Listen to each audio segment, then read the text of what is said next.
Seigneur, ta parole au quotidien nous nourrit et nous donne vie. Seigneur, ta parole au quotidien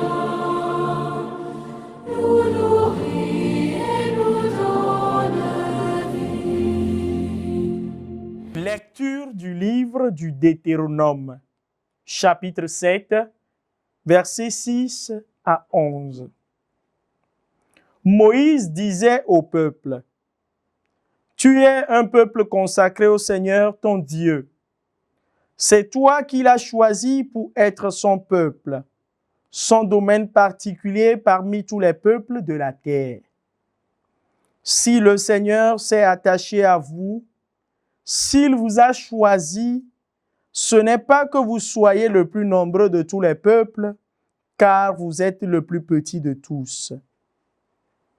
C'est par amour pour vous et pour tenir le serment fait à vos pères que le Seigneur vous a fait sortir par la force de sa main et vous a racheté de la maison d'esclavage et de la main de Pharaon, roi d'Égypte. Tu sauras donc que c'est le Seigneur ton Dieu qui est Dieu, le Dieu vrai qui garde son alliance et sa fidélité pour 1000 générations à ceux qui l'aiment et gardent ses commandements.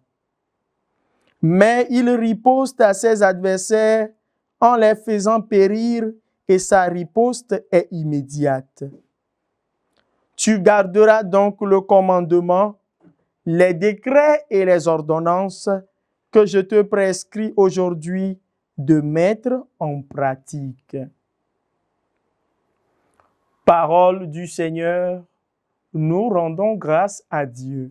Nous nourrit et nous donne vie. L'amour du Seigneur sur ceux qui le craignent est de toujours à toujours. L'amour du Seigneur sur ceux qui le craignent est de toujours à toujours. Bénis le Seigneur, ô mon âme. Bénis son nom très saint, tout mon être. Bénis le Seigneur, ô mon âme. N'oublie aucun de ses bienfaits. L'amour du Seigneur sur ceux qui le craignent est de toujours à toujours. Car il pardonne toutes tes offenses et te guérit de toute maladie. Il réclame ta vie à la tombe et te couronne d'amour et de tendresse. L'amour du Seigneur sur ceux qui le craignent est de toujours à toujours.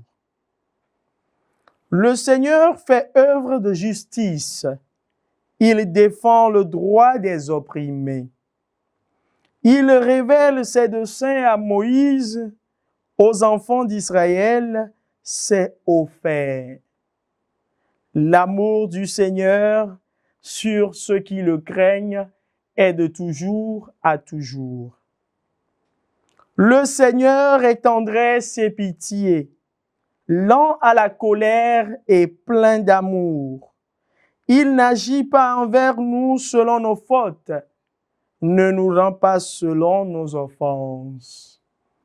L'amour du Seigneur sur ceux qui le craignent est de toujours à toujours.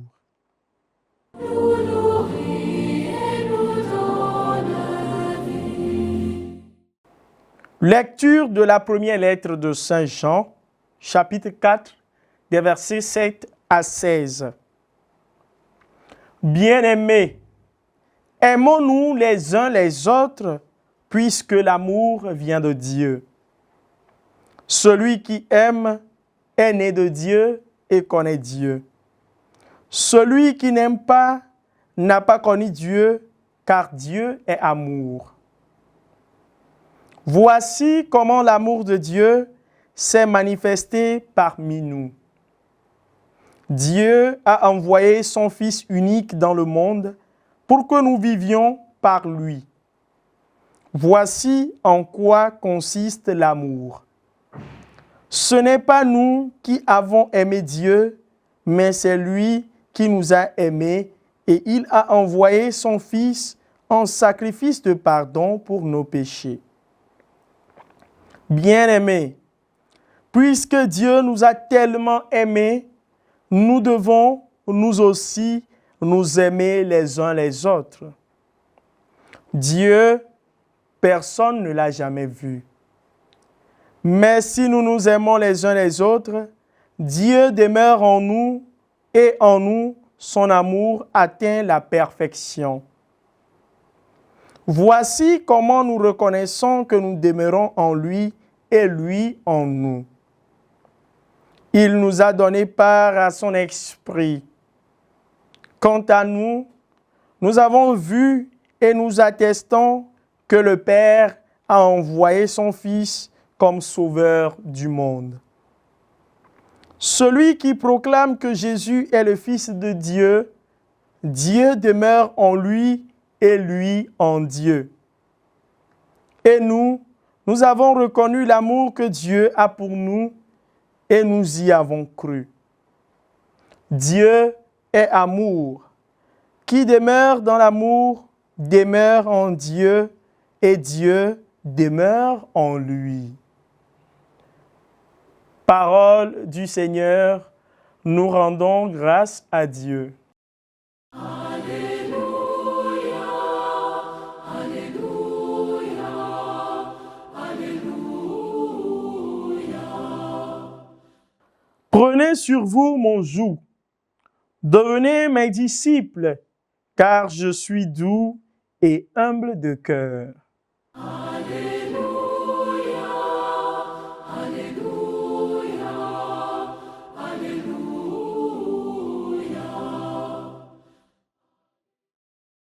Le Seigneur soit avec vous et avec votre esprit. Évangile de Jésus-Christ selon saint Matthieu. Gloire à toi, Seigneur. En ce temps-là, Jésus disait à ses disciples, « Je vous le dis, si votre justice ne surpasse pas celle des scribes et des pharisiens, vous n'entrerez pas dans le royaume des cieux. Vous avez appris qu'il a été dit aux anciens, « Tu ne commettras pas de meurtre. » Et si quelqu'un commet un meurtre, il devra passer en jugement. Eh bien, moi, je vous dis, tout homme qui se met en colère contre son frère devra passer en jugement. Si quelqu'un insulte son frère, il devra passer devant le tribunal. Si quelqu'un le traite de fou, il sera passible de la géhenne de feu.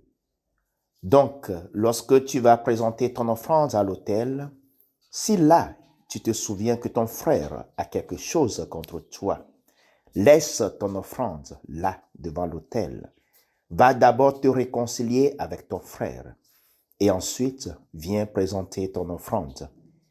Mets-toi vite d'accord avec ton adversaire pendant que tu es en chemin avec lui pour éviter que ton adversaire ne te livre au juge, le juge aux gardes et qu'on ne te jette en prison. Amen, je te le dis, tu n'en sortiras pas avant d'avoir payé jusqu'au dernier sou. Acclamons la parole de Dieu. Louange à toi, Seigneur Jésus. Alléluia, Alléluia, Alléluia. Chers frères et sœurs dans le Christ, aujourd'hui l'Église célèbre la solennité du Sacré-Cœur de Jésus. Cette fête nous révèle une vérité. Dieu nous aime d'un amour personnel, fidèle et miséricordieux. Dans la première lecture, le livre du Deutéronome rappelle au peuple d'Israël que le Seigneur s'est attaché à eux et les a choisis, pas parce qu'ils étaient les plus forts, mais simplement parce qu'il les aimait. Frères et sœurs, cela est très important pour nous aujourd'hui. Dieu nous aime avant même nos mérites. Il nous aime dans nos forces. Il nous aime, mais aussi dans nos faiblesses. Il nous aime dans nos joies. Il nous aime même dans nos blessures. Dans la deuxième lecture, Saint Jean nous dit « Dieu est amour ». Cela signifie que tout ce que Dieu fait vient de l'amour. Et Saint Jean ajoute Aimons-nous les uns les autres. Autrement dit, celui qui connaît vraiment Dieu doit apprendre à aimer. Dans l'Évangile, Jésus dit, « Venez à moi, vous tous qui peinez sous le poids du fardeau. » Aujourd'hui, beaucoup portent de lourds fardeaux, problèmes familiaux, maladies, chômage, stress, blessures intérieures.